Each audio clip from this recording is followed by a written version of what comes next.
so peaceful. So peaceful. What up? The roof. That's what's up. I bet you some other things are going on. Hold on, let me get this weight bot out of here. Woody's in the house. There we go. Well, ladies and gentlemen, it's that time of the week where we get together for an hour or so. This is Doing It Sober Live. From South Africa, I am Chris Nell, and from America, Daniela Park. How you doing, Danny? Oh, I'm doing good. I've made some good changes in my life, Chris. Really? Do tell. Oh, my shirt. Well, you get sick and tired of being sick and tired. And, that's I can sometimes relate. what it takes. Pain is the touchstone of growth. And so I have been taking that intention that I've had stuck in there lately that has been promoting bad health and fear, just a lot of fear for different things, and trying to shift the picture. My reticular activating system, the RAS, and just been kind of changing the picture so I can see myself in a better place, that I have lots of energy and I'm healed and all these other things. We've talked about that before. Craig's on the line. Sure. I see him. I've invited him in. Fantastic. And there he is. There he is. Craig, how are you doing, mate? I can't hear anything. Well, we can hear you, Squire. There we go. Can you hear us now? Now we got it. That's fantastic. Welcome. Fantastic. While Craig is busy setting up, let's introduce our guest. Craig, you can agree with me that laughter is the best medicine. Either a snigger, a titter, or even a guffaw per day keeps the nuthouse farther away. Laughter truly is the best medicine. Comedy is the essence, or rather the quote-unquote tonic, that proves faithfully that a sense of humor is indeed life's great equalizer. Not only an equalizer, but also a practical healer. The living word, specifically in the book of Psalms, states expressly, "He who sits on the throne laughs." In itself, the verse dictates laughter has a healing factor for both body, mind, and soul. Popular comedian and versatile entertainer Craig Shoemaker stands true to this principle to the letter. He's both a two-time Emmy winner and the recipient of the accolade of funniest male stand-up comic by the coveted American Comedy Awards. Mr. Shoemaker has acted on both the big and small screens, remains a mainstay of live theatre, and appeared on both radio and interactive media as voice artist. A true Renaissance man of entertainment. Mr. Shoemaker is also the proud founder of Command the Room and Laughter Heals, both initiatives aimed at providing coaching and other resources with humor as the guide to overcome anxiety and even reconnecting with oneself. He's here on DIS Live, and we're proud to have him as our guest. Craig, make yourself be known. It's a pleasure to have you, sir. A pleasure. Can you just say the word titter once more? Titter. I've never heard that said. I want to hear it 9 times a day. If you can have a good guffaw and titter. Snigger, titter, and guffaw. We've never heard the word titter, but I'm definitely going to add it to my entire program, Command the Room. I'm going to have people tittering.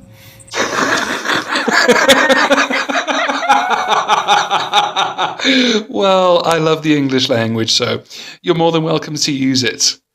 Well, you speak the English language as it should be spoken, as opposed to where I'm from in Philadelphia, where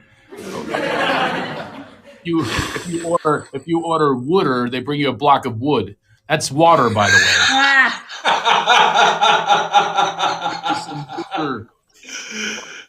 It's the worst accent. It's probably the least romantic language ever. I'm surprised I ever got laid. So gangster. Hey, you know what they call me? OG. I'm original gangsta. I go backstage. No kidding. All these comedians. I just saw like Dave Chappelle was in his house with all these Chris Rocks there and Jimmy Fallon and Jon Stewart. And they're like, I'm like, hey, you're OG. He even introduced me. I was the first headliner that he ever opened for Dave Chappelle when he was 15 years old. So this is true OG over here. Great Scott. Wow. Yes. And you live in the Conejo Valley. That's where I was born and raised, Agora Hills. Wow. I just literally moved to Agora Hills from Westlake. Yes. Did you? Did you go to Agora High? Did you go to Agora High? You did not. My assistant, get over here, Michelle. What year? 1993. What year did you graduate, Michelle? 95. So here's a 95 right here. What year did you graduate? 1993. I was Danielle Rosbag back then. Oh, my brother graduated in 93. Oh, you dated her brother. Who's your brother? John Matarazzo. John Matarazzo. I bet you did some tittering with him. Oh, sure. I was pretty naughty back then. Naughty about a titter.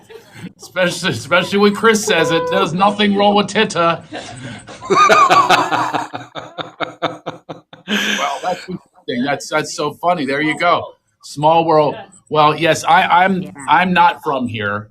And I'm actually happy that I'm not. When I go over like spelling and grammar, I feel sorry for you coming from Agora High. I have no idea how they actually gave a passing grade to all you people. Everyone I met there has no idea. I moved to Florida. Even worse. Even worse. I'm Worse. sorry you can't apply to a community college. So bad. So bad. But Craig, I have to tell you, you were in one of my favorite movies. You were in one of the Scream films. I can't believe you said that. It was literally 20 years ago, and I was eating at a restaurant. You know, I've been in hundreds of shows and television shows, even my own specials, but no, this guy, he says, are you Craig Shoemaker from Scream 2? I was only in one scene, and he said it's his favorite horror film. Sequel, and he recognized me 20 years later. This waiter loves the whole Scream series, so I guess it is. As do I. Yeah. Oh, really? Well, yes. I had my very much, and I was a replacement in that movie. By the way, the guy, I don't know what he did wrong, but they shot it all in Atlanta. But they shot my scene. I played the film professor at UCLA. That was the only scenes shot there, and they recreated it based on Atlanta, put them in the same outfits and everything else. So. Yeah, I was real happy, and I lived. And Wes promised me, since I lived, I've been in no sequels, and he's not doing any more sequels anyway. He died, so Wes Craven, yeah. Promise went to the grave. Well, they're making a fifth one now.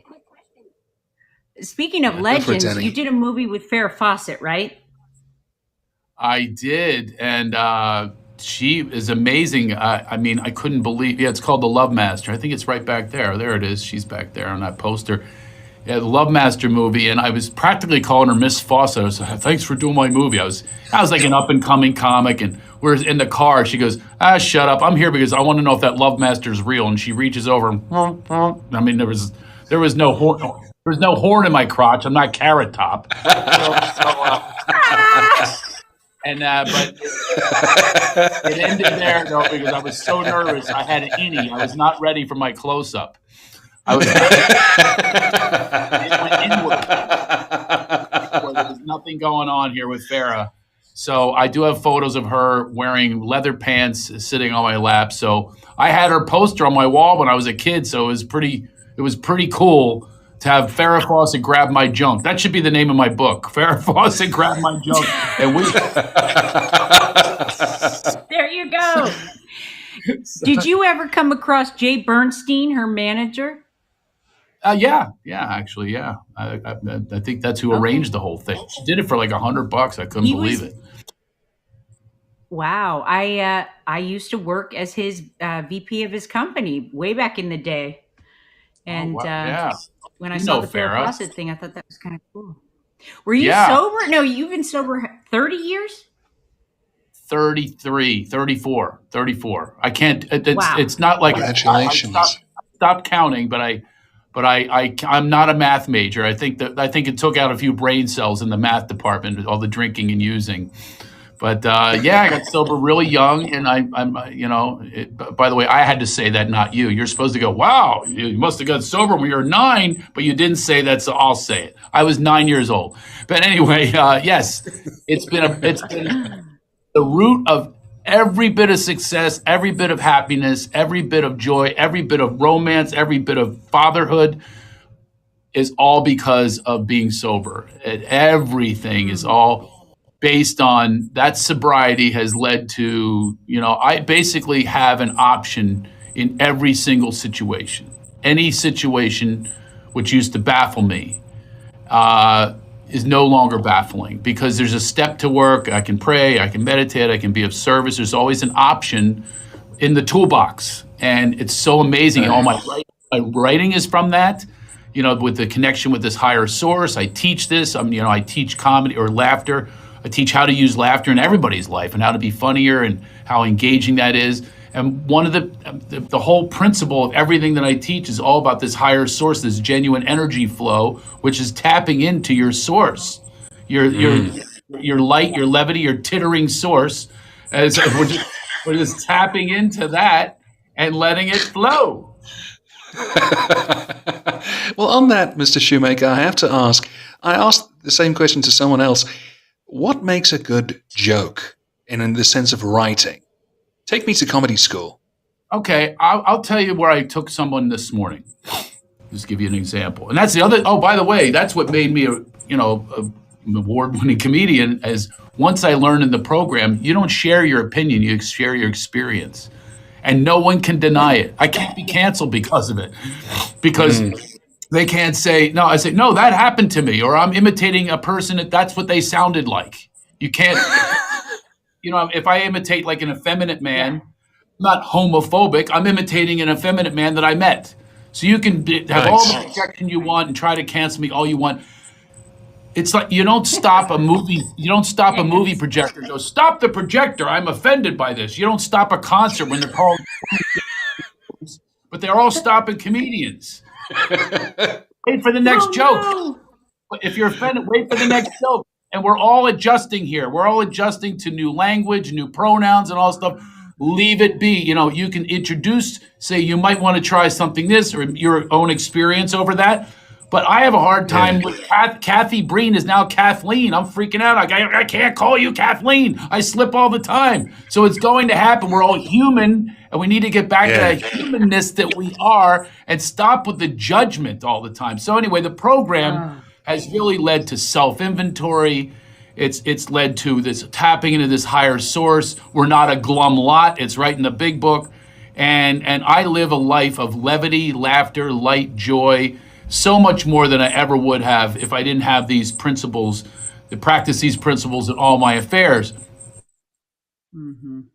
Someone, and I have an acronym for laughter, and those are my 12 steps. It's love, acceptance, understanding or uniqueness, gratitude, humility, truth, ego, and rejoice or rejuvenation. I had it as rejuvenation, but the women would say it sounds like vaginal rejuvenation. You need to change that, of course. I had to change the whole program based on protest, or I wasn't woke enough to realize rejuvenation meant their vagina. I wasn't intended to that. It's basically let's go. Rejoice, refresh. Don't you judge me. Just go with the flow, baby. Just go with the flow. Listen, some of us have vaginas. Say the damn word. Okay, by the way, my wife has a book on her nightstand. I swear this is true. The book is called Vagina, a Love Story. Right? I swear to you. I got her a book called Penis, Remember Me?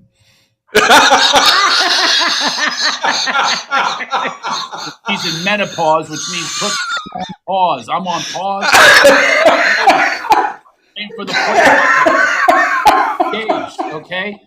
So what I went over, get back to this client this morning, an ongoing client for a while, By the way, I want Chris in my audience always, and you, I would like you outside parking cars. I do not want fingers being pointed at me like that.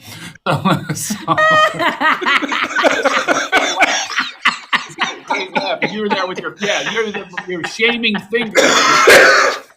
That's the best.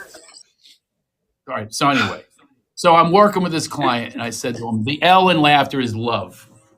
If you list in your inventory what you love, there's the basis of everything in life, because everything's about what you love. You now have compassion, empathy, all those things are engaged when you get to what you love. So I said, what do you love in your life? So for instance, I can write material. I love my children. I love my wife.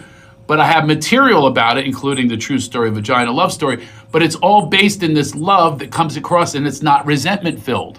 Because when you're resentment filled, people in the audience feel it. When you're angry, just from that angry space, they feel it. But if you're on the other side of it, you have recovery on it, you have a healing on it, you can talk about anything because you're free. So that's why I have people list what they love. And immediately, when I say what I love, it puts a little smile on my face, a little different energy. And then you say, yeah, me too. I love some of those things that I would name or whatever it is. So that's the basis of everything. And the L for laughter is, what do you love? And it's an icebreaker, what you love. One of my clients is a real estate guy. He loves cars. He loves different kinds of cars. So now he gets to talk to his real estate clients or prospective clients and say, I just bought this 66 Mustang. Wow, this thing, I drove so fast, I got a ticket on the way here. You know what I mean? So whatever it is, this is how people are drawn to you magnetically, organically, authentically, and naturally, because you're in your own flow, your own love. So everything is based. I never would have come up with this, even close to being as funny as I am, without the 12 steps and working that program. And here's the other thing. I teach this. We are all born in light and levity. We are born happy. We're joyous and free. We are born that way. And yet they take us over. The parents, the society, the schools, and they say, here, get in this line, do this, pledge allegiance, and it's all about compliance. It's not our true self. Yeah. So we are born, kids laugh 200 times a day, adults laugh 20. I tell my classes, I go, let's catch the kids. Because we are born, but then they say, that's wrong, that's silly, wipe the smile off your face, shut up, sit down, and they pledge this flag thing. And when I was a kid, I'm going, what the hell does this mean? Allegiance. I didn't even know what it meant. But all I knew is, so I'm writing, my new book is called Get Out of Line and Into Alignment. Align with your true self, your true joy, your true vision, your true brightness, your true light. Align with that at all times. I never would have learned that. Never would have come up with that if it wasn't for deprogramming how I was programmed. This is the only way you can deprogram, is to work a program. It's the only way. We're programmed to respond in certain ways. It's all from ways of people telling you what to do, what a sin is, what's wrong, what's right. Here's a grade for you because you studied what we tell you to study about people that killed people. Oh, sure, that's a great way to study. Let's honor all the people that do bad things. Like I ate at a restaurant called Capone's. There's another one, Dillinger's, of course, Generals, and all this, all about killing. How come you never see like Mother Teresa's Steakhouse? Or how about Gandhi's Grill? Gandhi's Grill. I mean, you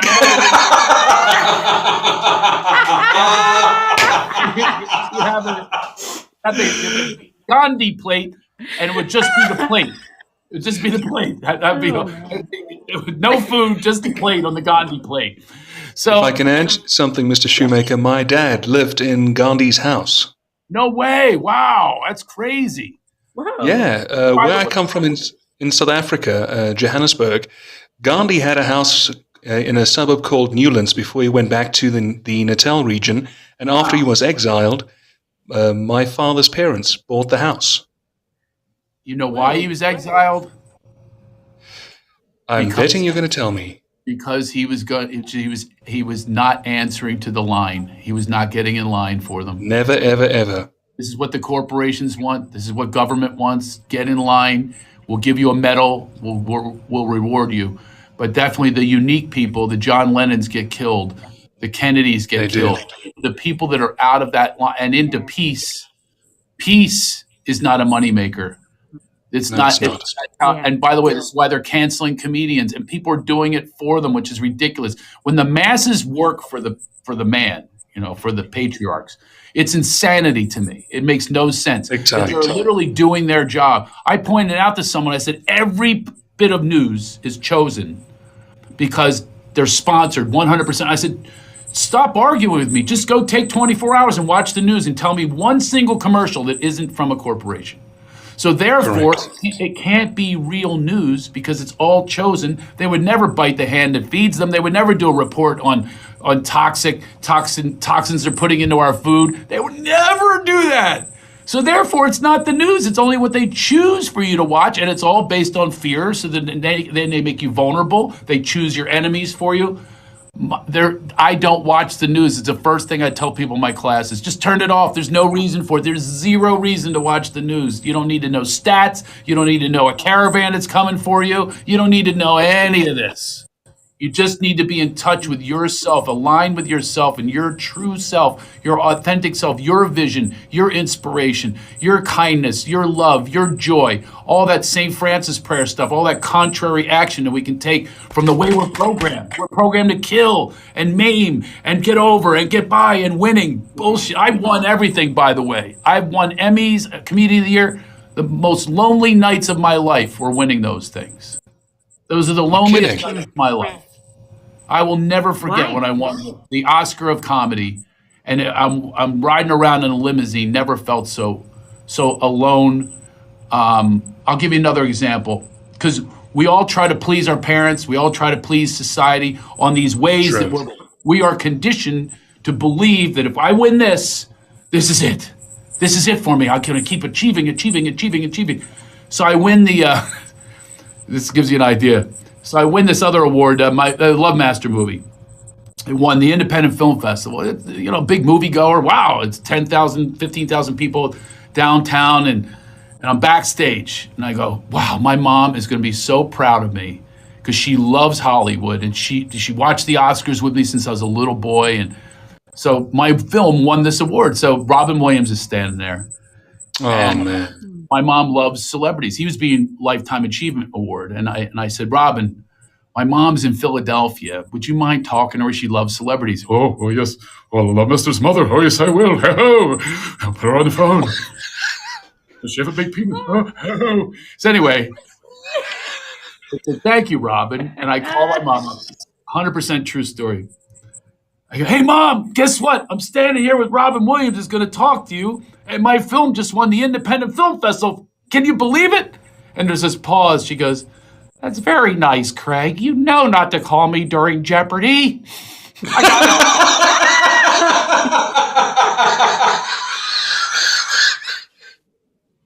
She says, I got it. And I hear her yell out to my stepfather, who is Anwar Sadat? Boom. She gets one more question, clicks the phone.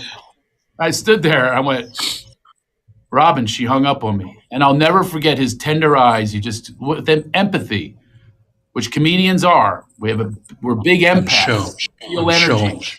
And he just goes, I understand. He says, I understand. He got it. He understands what drives us, what makes us who we are. He knows the conflicts we come from. He knows, he actually in particular also knows addiction, and recovery. Of course. He just gave me those words. I'll never forget it. But that was an example of you get there and there's no there. It's a daily reprieve we get. It's one day at a time for everyone on the planet. Those are our victories, is the surrenders that we do of old ideas, let go, absolutely. And those, if I told you in my coaching again, I do this, I have one story after another that it proves this out. None of my stories end with the Emmys. I was drunk when I won my Emmys and I fell off the stage. Oh, there's a proud moment. But people think that these things are, even who you're sleeping with. The hot women I slept with, they're looking at me going, he ain't so hot anymore. I'm looking at them going, yeah, you could use a few, whatever. But we all get older. We all not as attractive as we once were, but the one thing we will always sustain through our entire lives is our sense of humor. As we concentrate on that being a higher power is laughter and joy. That's the higher power that I live with. So I have kids laugh 200 times a day and adults laugh 20. I try to catch the kids all the time. And Chris has surpassed the kids. Even in this interview, Chris has passed the kids. He's at 400 laughs just this. That's and you're at about 50 finger waggings. Yeah. Whatever that means, I take it as a compliment. Thank you. It is a compliment. Let me ask you, it's a supreme compliment from a comic. Yes. Thank you, boss. Yeah, 33 years. Has there been a time where you were not practicing the principles and like not spiritual? And what happened? If I have a story about that. I went through hell, literal hell. This is what I'd say this to newcomers all the time. This is not like 24/7 bliss. There's a lot of pain I still go through, including I happened to marry the woman who brought me to the program. Years later, and we have a child together, another child we adopted. And we got divorced. And this is a woman who, I don't want to take her inventory, but I'll just tell you the actions. I can share the experience. She would not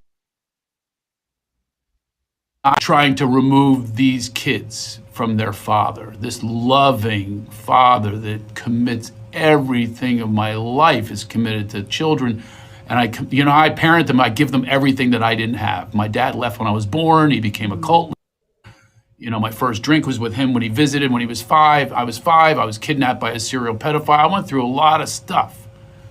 But I said, I am going to commit to being this father. And I married someone who had such mental problems, she could not stop. And so it cost $1 million just to hold on to 50% custody. Made up things and people are going to notice. You say that a man did that to a boy, and people are going to go, really? Now you have to investigate. So I went through absolute hell. And a lot of the hell also had to do with not letting go. My defense is no better than her offense. Many times I wish I would have taken that pause I talk about in the big book and not pressed enter.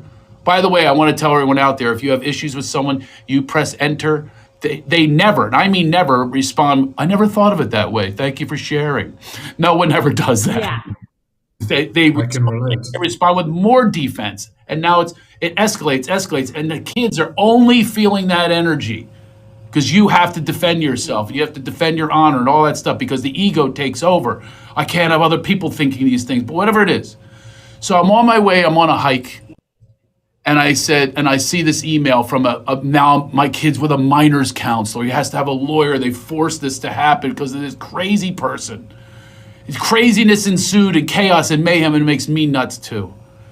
So I'm like battling for my life at this point. I told you I didn't have a father my whole life. I'm always battling. And I got into this battle, and it is ego.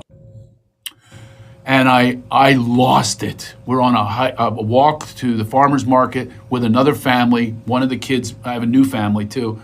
One of the kids is in the, I want to say baby carriage, like I'm in the 1950s, but in a stroller. and I lost it. And I told them all, I'm going to go drink. I had a rage, just a rage. I just couldn't take it anymore. And I said, I've had it. I'm going to go. I was suicidal at some points. And so I went away and I went to the country club and I just sat down. I didn't even golf. I just sat on the lawn and smoked cigarettes and felt sorry for myself. I wanted them to think that I was drinking. And then suddenly my phone starts blowing up. My wife, who's not in the program, called my program friends.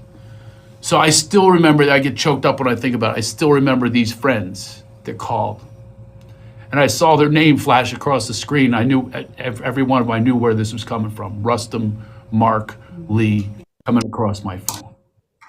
And I still would not answer. I wanted them to think I was dead or in a bar. I wanted people to really feel sorry and have pity for me. And then the light came in. The light that was only missing because I stopped working the program. And I thought it was about me. And I thought, I've been to, I don't need any more meetings. I didn't need it. I didn't have a sponsor at the time. I was meeting thin, sponsor thin, all that stuff. And then the light of who I truly am came to be, the love light that guided me from that point forward. Called the former sponsor. He's my sponsor to this day. I was on with him this morning. And that was it. That was a bottom for me that I had in sobriety. Didn't drink. I never drank. But it's as close as I came. And from that point forward, I realized that no matter how sober you are, no matter how many years you are, you must continue the reprogramming process, because you go right back to resentment and anger, justified anger, rationalizations. You'll go back to all of it. I was right, by the way. You know what I mean? I was right that she's wrong and it all starts with her.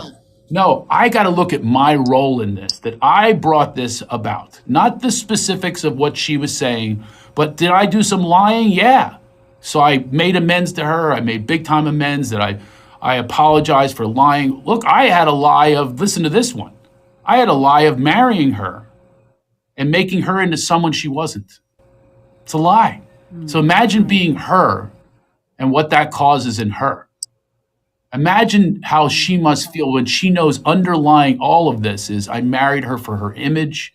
I married her because I thought my mom would like her, love her, and she did. I married her for all the wrong reasons because I wanted so much to have a child, and we made love and we had a child 9 months later. You know, I ran into her at a meeting. So imagine being her. Now, I understand she really does have huge issues, huge, like really, really bad. And some are sicker than others. Some are inconstitutionally incapable of being honest with themselves or others. That's not my problem. My problem is me. What am I bringing about? How am I adding flame to this? And I'm adding flame by not telling the truth, not being authentic, whatever it is. Defense is not authentic. That's my ego trying to look good. So all these things I had to fully examine to never get to the point again of that kind of rage, which is from being meeting thin and so forth. I hope that story was understandable. No, absolutely. I have to empathize with you, Mr. Shoemaker, because I can envision myself in the same story. Like you, I work in the entertainment circuit, and I had more or less the same upbringing that what you had, regardless of the fact that we're two generations apart from one another and geography-wise. But what I love about what you have done is you've opened up this interview with a whole array of jokes based on your own experience. But when it comes to the serious part of sharing your history and so on and so forth, I receive it better, which is a technique that has been used in church a lot of times. And I really just want to say from my end, you inspire me so much with your story and you ultimately decided to walk away from what doesn't work for you and consistently putting your better foot forward. And I tip my hat to you. You inspire me to do better in both business and in life. Well, thank you. When I coached the guy this morning about what I told him is I said, just get to know you better. Don't worry about the results. Don't worry about, he said, well, what are they going to think? I go, whoa, that's going to stop the flow right there. And that's results oriented. That's ego. What are they going to think? I said, you share who you are. And if a joke comes out of it, fine. Many times if you tell the truth, a joke does come out of it. Some conflict happens within whatever you're saying. But if you say who you are, people are going to respond. Not everyone. I mean, I've shared before about, the kidnapping when I was kidnapped, and I've had people walk out, how dare you? That's not what I came for. You know what I mean? They're not ready to hear that. Or they might never be ready, or maybe they shouldn't hear it. I don't know all I know is anything that comes out of me now is a tapped into the higher power. It's a tap in. It could be come out funny. It could come out what someone calls serious. But there's nothing, to me, you take laughter serious. Huh? I feel it. What do you feel? What do you feel, Gora? I just feel like Chris said, like I want to do better. I feel happy just listening to you talk about being tapped into your higher power, because I'm 16 years sober and I moved to a different state. I haven't really enjoyed the meetings. I'm disconnecting. I'm at that place, and I'm not the fear, the anger, and the constantly thinking I'm not good enough and I'm not smart enough. All these things, you know? And it's nice to hear that the solution is always the same as it has it always been. It's just for me to get connected back with my people and just start having a little bit of faith, and Yeah, it's not faith, just faith, blind faith, faith. faith. It's Yeah, like you no, got to do it's the work. absolute. It's absolute faith. Do you mind if I share a story about something based on what you just said? No, of Happily. course. I think I heard you say something about don't feel smart enough. Is that right? Did you say something like that? So when I was growing up without a higher power, actually resentment towards religion, big time. Raised with different religions, didn't make sense to me. I watched the hypocrisy. I watched how they treated my divorced mother.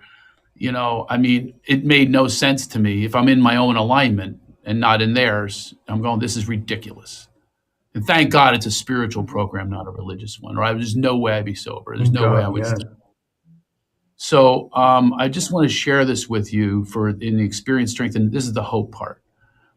When I was a kid, I had really bad feelings about myself with no father and, all that was going on. I had to keep the kidnapping a secret. And, I was a thief and just, really like, I should be in prison, some of the stuff that I was doing, the felonies, the ruining people's property. I hated rich people and I would just destroy their property.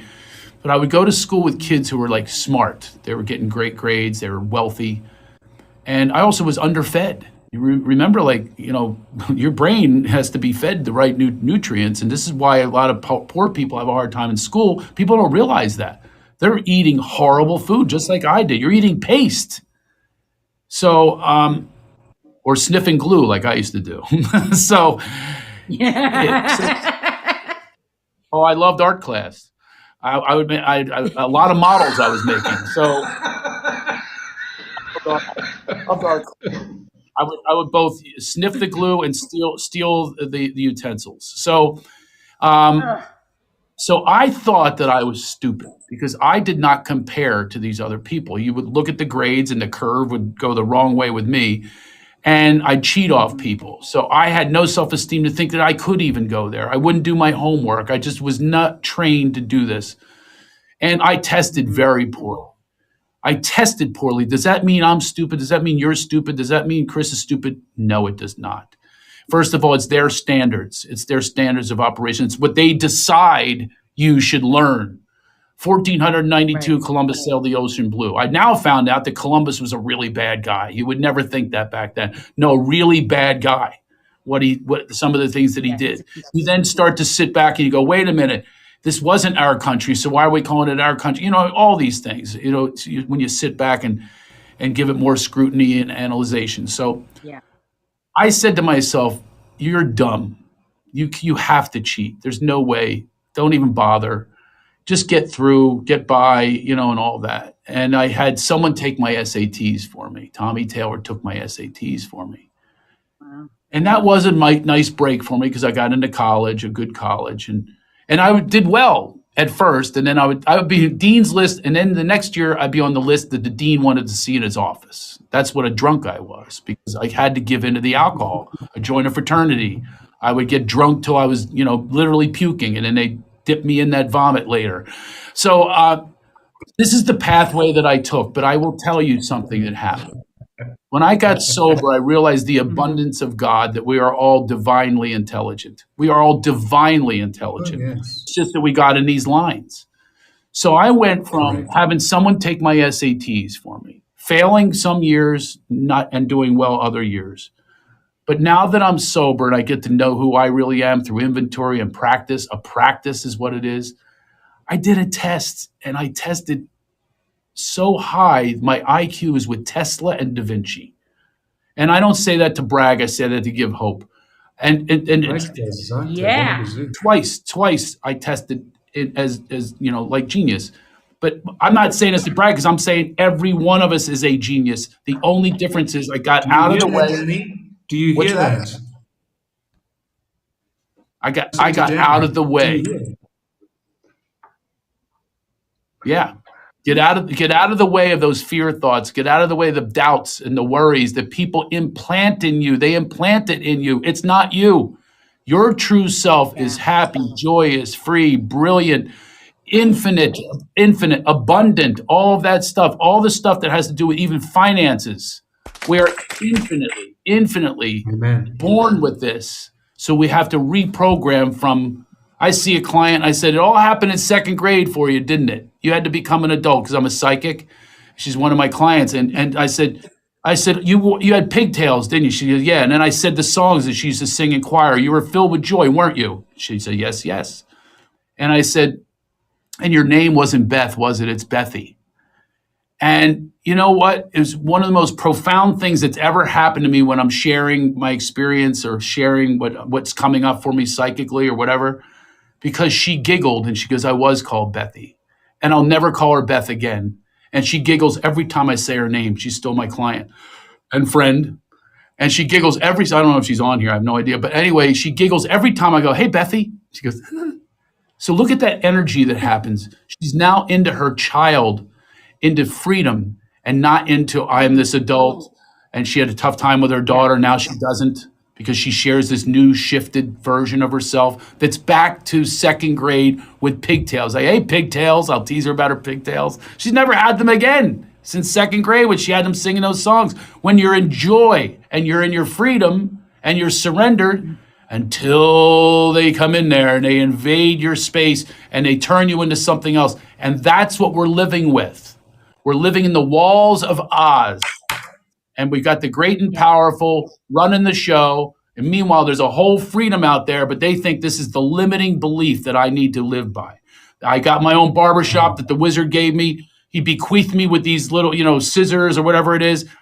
And that's all I'm going to have in life. And I accept that's all I'm going to have. Oh, there's this huge world out there with surrender, Dorothy. That's what they say in The Wizard of Oz. You surrender these ideas, let go absolutely, and watch what happens. You're the geniuses you really are. And can I ask, Mr. Shoemaker, do you incorporate a lot what you've talked about into your comedy specials and your stand-up as a whole? Lately I do more than I ever did. I was more of a performer before, but now it's really coming from rooted stuff with these processes that I go through. And I talk about honestly, I'm very honest. I talk about my frustrations over the pandemic and the ridiculousness of certain things. And it upsets people because they don't want to believe these things. They don't want to, have an open mind. So I'll bring out some things, and I don't care if it upsets him, because I said, look, I'm Philadelphia, raw and real and angry, but I'm also California, who's forgiving and peaceful. So I'm stuck between namaste and kiss my ass. That's where I live, in that space. Kiss my We all want to be good, pray for people. But half the time we want to pray for them to suck my, you know what I mean? You want to pray for them to get everything they deserve, that little prick. So that's real. That's us. So that's where I come from now. Wow. That's the shift I made in my career. That's what they're going to get. But I must be honest. I'm not compelled to do stand-up anymore. I'm compelled to share wisdom. I'm compelled to do speaking. And again, corporate, they get upset over certain things. It's so ridiculous. The way comedians are treated right now. It's unbelievable how comedians are being treated. It gave Will Smith a standing ovation for assaulting a comedian who's brilliant, by the way. And that goes to show you that opened up the gate for people who already had disrespect for comedians, that we don't even have a category at the Oscars. Oh, we're like little peasants who can do hosting and presenting, but get off the stage and let the great Sean Penn speak or whatever it is. It's such BS. I'm on to it. It's the wokeness. It's absolute non-authentic that they stood for that guy after an assault. And yet here he was presenting, and there's not even a category for comedy, which is the most important thing in the world. And you give a category for best short from another country. Are you out of your minds? Step back. No shit. step back and get it in alignment with yourself. You're watching the Oscars. Don't you want to see a comedy movie you just enjoyed? Don't you want to see that honor? You know, I'll never forget Chris Rock. He used my audience actually to rehearse for the Oscars when he hosted years and years ago. And he kept doing this shtick. He go, "Who's Jude Law? Tell me, who is Jude Law?" He kept saying that, right? And then it was like an ongoing joke because Jude Law was in every movie and he was always on, blah blah blah blah blah. So it was just a fun little thing. Oh, out comes with the music the great Sean Penn, who says Jude Law is a fine actor. Oh, shut up. Shut up. I'm sorry. Namaste. Sometimes, Sorry, you know. Sean. I'm sorry, Sean. Bless your little cigarette smoking heart.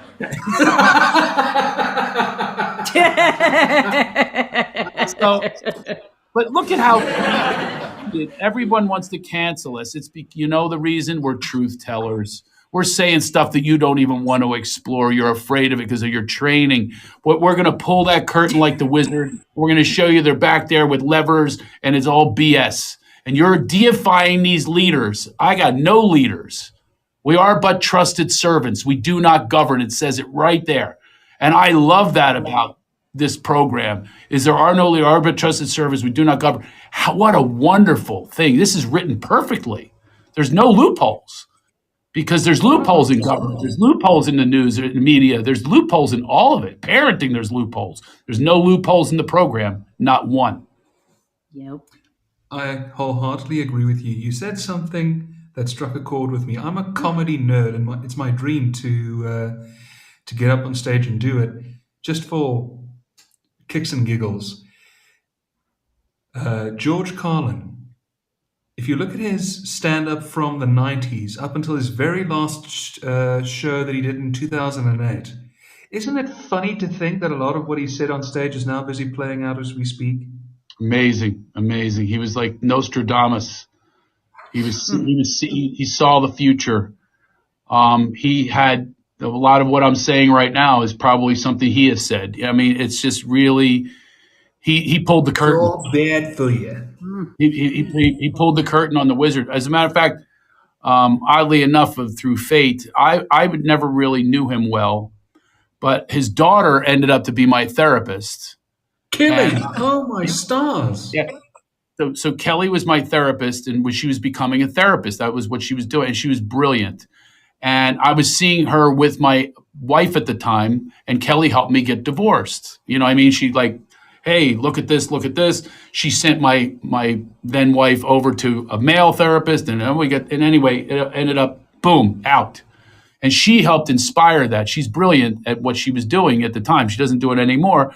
But so she was the officiant at my wedding with my now wife in Hawaii. She officiates the wedding, and it's beautiful, Maui, on the beach. I got to tell you one little quick story. My son, we were at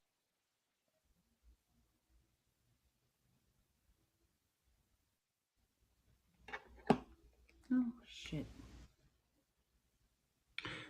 Give him a chance. I think his internet connection might be a little bit shoddy. Okay. Is there anyone who has a But ladies- question? I was about to ask the same thing. If there's anybody who would like to pose a question so long while we wait for Mr. Shoemaker to get back on the air, you're more than welcome. Pose them now. I'm quickly going to see on my end if here we go. Let me click on invite to video. Gandhi There we Grill. go. I mean, I can't. how about Gandhi Grill. what's that? There we go. You're back, Mr. Shoemaker. Sorry, we lost you there for a couple of seconds. You were talking about your son, and then all of a sudden, Oh, so my son was 10 years old, and he took her down to the beach right after the wedding, my wife, and he got on one knee and he gave her the pearl and he goes, "Will you be my stepmom?" oh man, It was so beautiful, and Kelly manifested that wedding. It was all beautiful.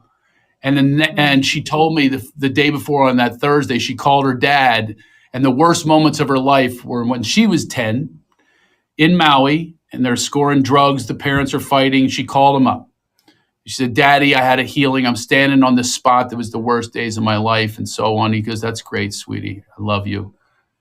And 2 days later is when he died. And I got the news. I had to go find her in her condo. Where everybody's having fun in their condos and she's getting a massage and all. I had to tell her that her dad passed away.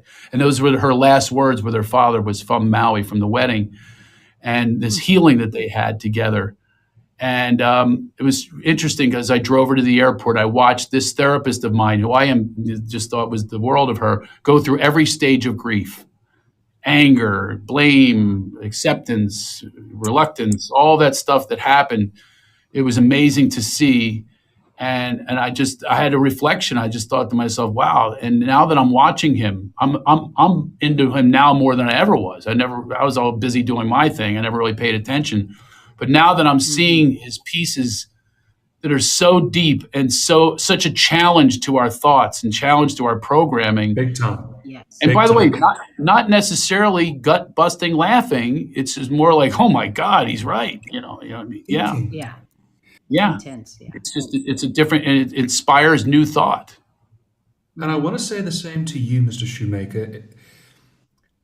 What you're telling me right now, and to Danny as well, is making me and her laugh, but you're also making us think.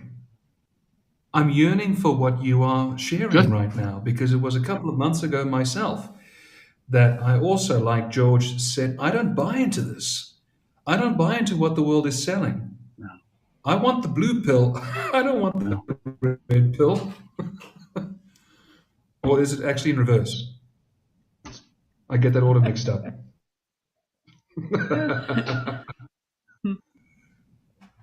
And it looks like Mr. I'm with you on that. Even that I turn away from Losing them him? telling me what. Am I frozen again? Oh, you're back. Am I Hey, frozen Craig, again? do you You're back. remember when you do the show over at the Canyon Club?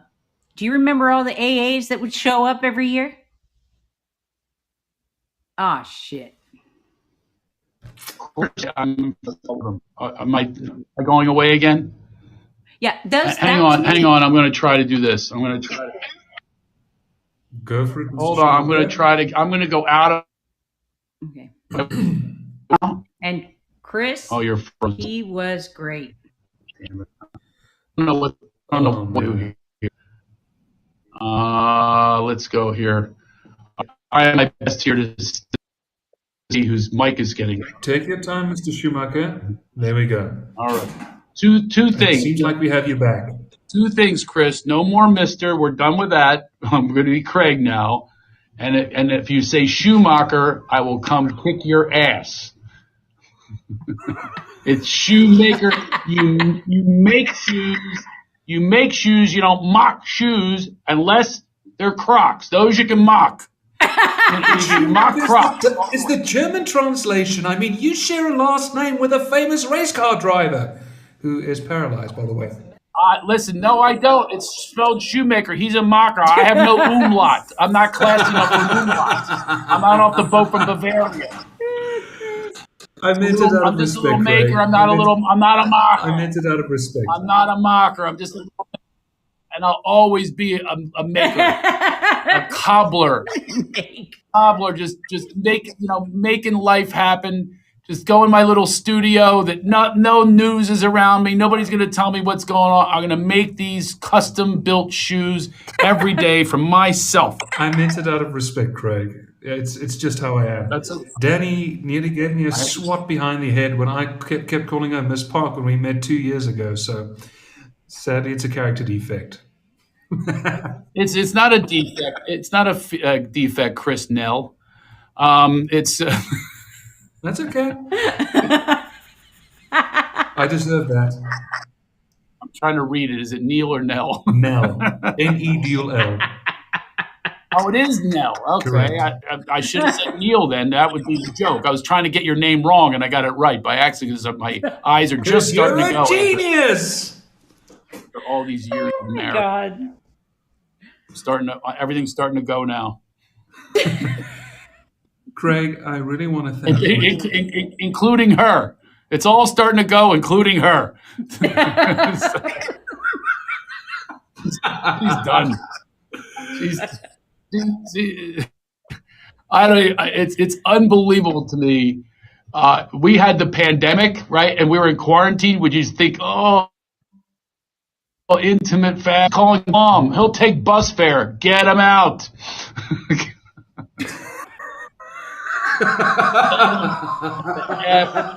out of here. We're tired of them. I have 4 kids. I walk in, they turn their chairs like they're judges on The Voice. Oh, here he is.